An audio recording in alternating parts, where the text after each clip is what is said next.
Indiana Jones is undoubtedly one of the most iconic and beloved characters in cinematic history, created by visionary filmmaker George Lucas and brought to life by the charismatic Harrison Ford. Indy has been captivating audiences for over 4 decades, from his first appearance in The Raiders of the Lost Ark to his latest adventure in Dial of Destiny, becoming a cultural phenomenon. With his signature fedora, leather jacket, and whip, Indiana Jones embodies the spirit of adventure and exploration. Indy has thrilled moviegoers around the world and is ranked as the second greatest film hero of all time by the American Film Institute. It all began in 1973 when George Lucas wrote The Adventures of Indiana Smith with writer Philip Kaufman, but the project was stalled when Clint Eastwood hired Kaufman to write The Outlaw Josie Wales. And when Lucas's focus shifted to another franchise you might have heard of, Star Wars. Celebrating the success, while looking to escape it too, Lucas went on vacation in Maui where he met up with Steven Spielberg, who recently wrapped production on Close Encounters of the Third Kind. It's there that they discussed dream projects, and for Spielberg, his was to make a James Bond film. Lucas saw this as an opportunity to revisit his story and told him that he had an idea that was better than James Bond and proceeded to outline the plot for Raiders of the Lost Ark. Spielberg loved it, calling it a James Bond film without the hardware, and as they would say, the rest is history. Raiders of the Lost Ark released in June of 1981 and earned $389 million at the box office on a $20 million budget, and has since released 4 more films and several novels. Here are the Indiana Jones films ranked that you may or may not agree with.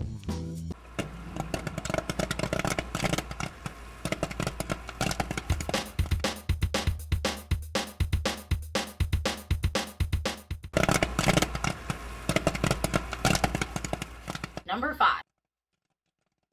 Set in the 1950s, Kingdom of the Crystal Skull follows Indy as he embarks on a quest to find the legendary Crystal Skull of Akator. This mystical artifact is said to possess unimaginable powers and has become the focus of both archaeological curiosity and sinister intentions. The film is somewhat polarizing among fans as it intertwines classic Indiana Jones tropes, including daring escapes, ancient booby traps, and a nefarious villain that represents that time.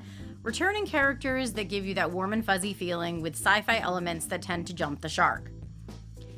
And Shia LaBeouf, who plays Indy's long-lost son, Mutt, an annoying greaser from the 50s. The Crystal Skull starts out fun but loses steam as it begins to incorporate far-fetched stunts like Mutt swinging from vines like he is Tarzan, and leans heavily on CGI in the second and third acts. While the Crystal Skull may have been Indy's introduction to a new generation of fans having come out 25 plus years after The Last Crusade, I think we all can agree that this is the worst film in the franchise, and luckily we got a proper ending with the latest film. Put your hands down, will you? You're embarrassing us. Number 4. Dial of Destiny sees Harrison Ford return as the iconic Indiana Jones for one last adventure as he effortlessly slips back into the beloved character's shoes, bringing with him the same charm, wit, and ruggedness that we have grown to adore over the decades. The film is centered around the discovery of an ancient artifact, Archimedes' dial, rumored to possess mysterious powers that could shape the destiny of humanity, that attracts a villain from Indy's past to return looking for it 25 years later. Unlike other nostalgia cash grabs or reboots, Dial of Destiny tells a new story in the franchise rather than recycling an old story with new characters and the same plot twists. The visuals were nothing short of breathtaking. In fact, the first 20 minutes open with a classic Indiana Jones adventure from the 40s, and the de-aging technology they use is nearly flawless. The film features great action sequences where the film does not try to hide Indy's age, but instead directly calls it out. Tremendous cinematography, making us feel like we were witnessing our own archaeological expedition. and an ending you may not see coming. Number 3. Indy, your father. They have them. Indiana Jones and the Last Crusade follows Indy on a quest to find the Holy Grail, the cup said to have been used by Jesus Christ during the Last Supper and grant eternal life to anyone who drinks from it. In this installment, the story takes a more personal turn with the introduction of Indy's father, portrayed brilliantly by Sean Connery, who adds a comedic dynamic to the film as we get the perfect father-son adventure that not only deepens the storyline, but also provides a new layer of emotional connection for viewers. Connery steals several scenes in The Last Crusade and has amazing chemistry with Harrison Ford throughout the film, fostering moments of humor, conflict, and resilience as their relationship plays out comically. The film delves into the importance of family, the pursuit of knowledge, and the battle between good and evil, while raising questions about faith and mortality. It's an interesting experience.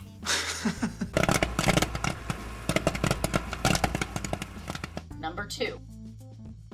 Set in 1935, the Temple of Doom sees Indy embark on a quest to rescue a village's stolen children and locate a mythical gem called the Sankara Stone. The film opens with a thrilling nightclub scene that quickly establishes the tone of the movie.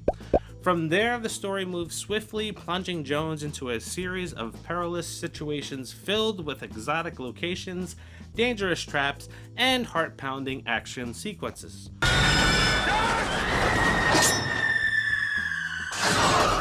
The film has a darker and more intense tone compared to its predecessor, Raiders of the Lost Ark, which may have surprised some viewers at the time as it tiptoes a fine line between being an action-adventure film and a horror film. One of the most memorable aspects of Indiana Jones and the Temple of Doom is its visually stunning set designs and special effects. From the breathtaking opening sequence in Shanghai to the thrilling mine chase scene, a scene that I am sure that most fans reenacted as kids. Well, at least I know I did every time I watched it on TV as a kid. Short Round, played by Ke-Huy Quan, aka Data from the Goonies, was a feisty, relatable character for many kids in the 80s and stole several scenes from Harrison Ford in the Temple of Doom. Number 1. Raiders of the Lost Ark easily makes our number 1 spot, and not because it came first. Set in the 1930s with the backdrop of World War II, Indiana Jones embarks on a quest to retrieve the Ark, which is said to possess unimaginable power. The film is packed with thrilling set pieces that have become legendary in cinema. The opening sequence with Indy's pursuit of the Golden Idol and his escape from a booby-trapped temple sets the tone for the rest of the film. From giant boulders rolling towards our hero to intense chase scenes, each action sequence is expertly crafted and keeps viewers on the edge of their seats. Outside of Harrison Ford shining in his portrayal of the iconic Indiana Jones, bringing a perfect balance of charm, wit, and ruggedness to the character, he is equally matched by Karen Allen, who delivers a strong and feisty performance as Marion Ravenwood, a strong female character for its time and never matched again in the franchise by any other female lead. The visual effects, even by today's standards, hold up remarkably well. The practical effects and stunts add a level of authenticity to the film, making it an instant masterpiece.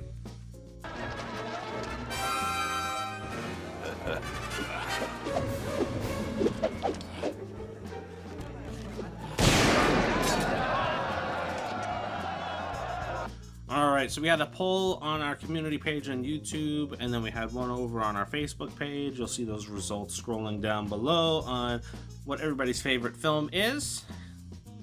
Well, let's go through these films here. We mentioned it in the review. Your first introduction to the characters was with Kingdom of the Crystal Skull. I do rank it the lowest out of the films, but I didn't hate it. I'm not a hater of that movie. I know that a lot of people are. And they're haters of Shia LaBeouf. I'm also not a hater of Shia LaBeouf. I know that he went a little batshit and, did some crazy things, but you know what? I think all of the best actors did in some way. I mean, a lot of great actors have gone completely cuckoo at times.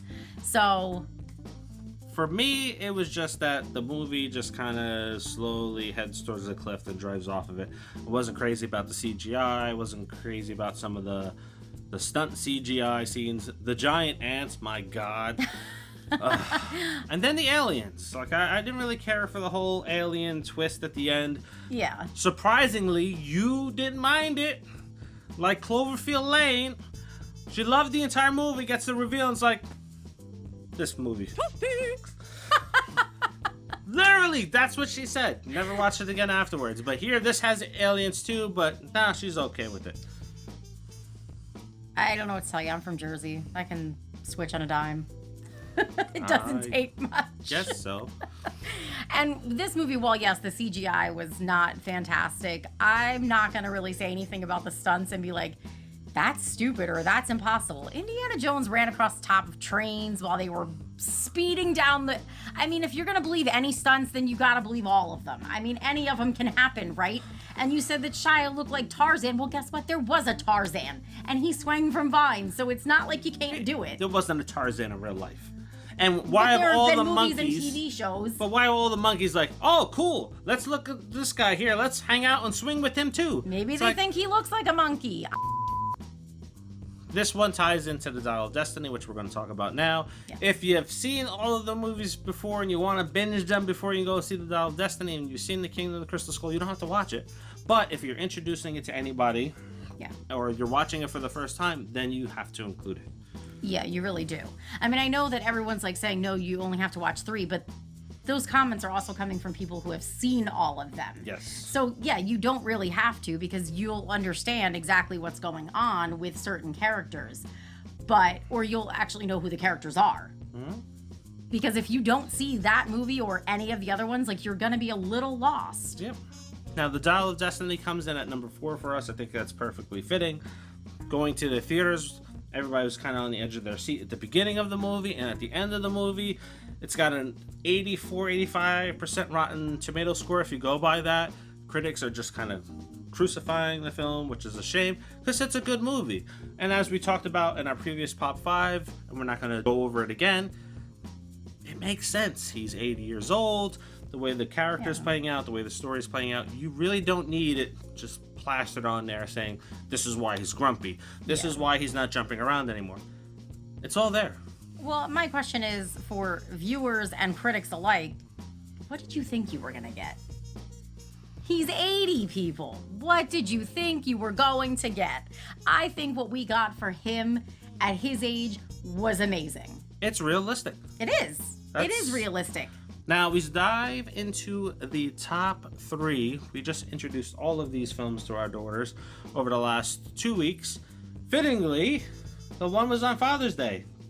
Didn't put 2 and 2 together until we're halfway through. And it's like, oh, The Last Crusade. And I actually forgot how good that movie was. It was a very good movie. Sean Connery and Harrison Ford were great together. Funny together.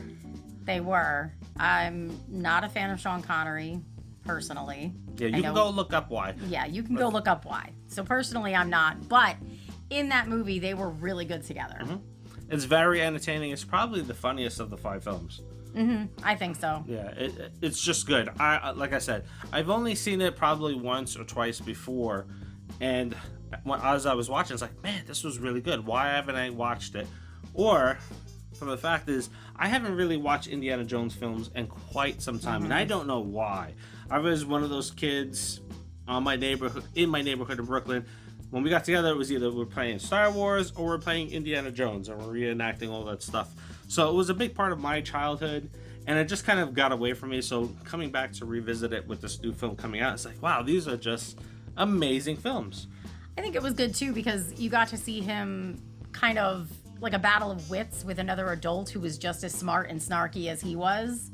Because, most of the time Indy's arguing with children. Mm-hmm. So it's not the same. Mm-hmm. Now, Temple of Doom and Raiders of the Lost Ark, I kept flipping them between 1 and 2. Both very good. I really were more drawn to the Temple of Doom because it's more horror-like. We got the 70-ish style cult movies that we've seen played out in there. And it's like you said, how is this a PG-13 film? Yeah. The whole mine chase scene, I always loved that as a kid. And I think they even did Muppet Babies back then, too. They did. They did. Yeah, I remember that. Yeah. Of course, I don't know where it came from, but they did do it. Mm-hmm. So that's an excellent film, and as we were watching, it's like, damn, Harrison Ford was such a good-looking guy back then. He was. I never really paid him much attention. I haven't watched a lot of movies with Harrison Ford.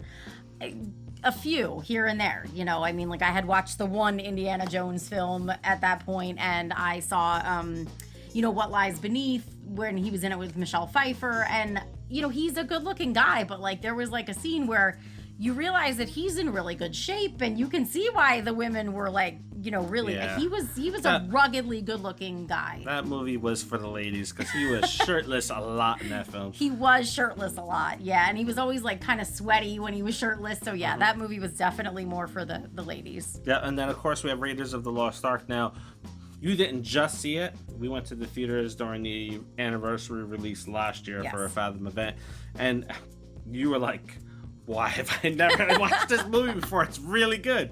And I think you kind of avoided it a little bit too because you didn't think it was going to be good. Yeah, it was nothing that I had, it was unlike something that I had seen before. I mean, there aren't really movies out there like Indiana, which is why he's in Indiana Jones. Is. They're just very, they're not really on the same level. Exactly. That's what I mean. Like, so he, Harrison Ford, Indiana Jones, it's way different. But yeah, I just had never seen them. And so we went during the 40th anniversary and I was like, holy shit. I should have seen this a million times by now. Yeah. Anyway, if you haven't seen our review and you haven't seen Dial of Destiny, go and check that out. Also, we released last week a Pop 5 going over our favorite scenes and themes of the movie, so check that out as well. And there's a horror version of the Indiana Jones film list that we have out there. So let us know what your ranking of this franchise is. If you watch any horror movies that go into the caves and do a little exploration in it, drop that in the comments. And as always, thank you for watching. And don't forget to do a couple of things that'll help us a great deal. Like, comment, share, and most importantly, subscribe. Yes, please do that. And until the next Pop 5, which is most likely going to be an Insidious ranking. So if you've seen that, let us know in the community page. There should be a poll up for that. And how you would rank them. And until the next Pop 5, see ya. See ya.